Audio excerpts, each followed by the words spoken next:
In today's video, I'm going to teach you how to auto-create subtasks in Jira. Jira is a powerful tool used by software, IT, and business teams for issue tracking and project management. Automating subtasks can streamline your workflow, saving you both time and effort. Let's dive into the steps to set this up in only 5 minutes. First, you'll want to go to the Atlassian website, which is where Jira is hosted. If this is your first time using the site, you'll find it helpful to explore a bit as it houses numerous resources for collaboration across different teams. Once there, locate and click on the Sign In button, which is typically found at the top right corner of the page. If you're already signed in, you might be taken directly to the Jira homepage. If not, enter your login credentials to access your account. After you have successfully logged in, navigate to the Jira home. This is your main dashboard where you can jump into any of the projects you're working on.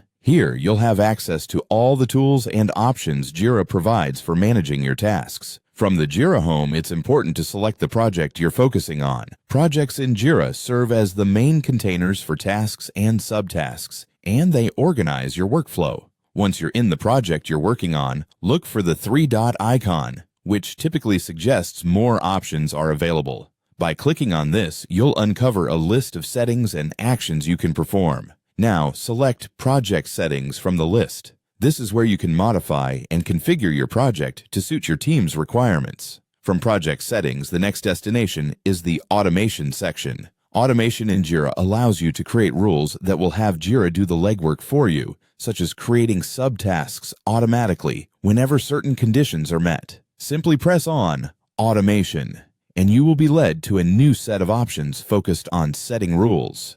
Here comes the key part of our tutorial, creating the automation rule. Click on Create Rule. It's important that you have a clear idea of what triggers you want to set for the automation. These could be anything from a task status update to a certain comment being added. Once you select what triggers the rule, configure what steps Jira should take when the condition is met, like creating subtasks. And that's it. By following these steps, you should now be able to automatically create subtasks within your Jira projects, streamlining your team's workflow and enhancing productivity. If you have any questions or run into any issues, be sure to refer back to this guide or check out additional resources on the Atlassian website. Thanks for tuning in and happy automating with Jira.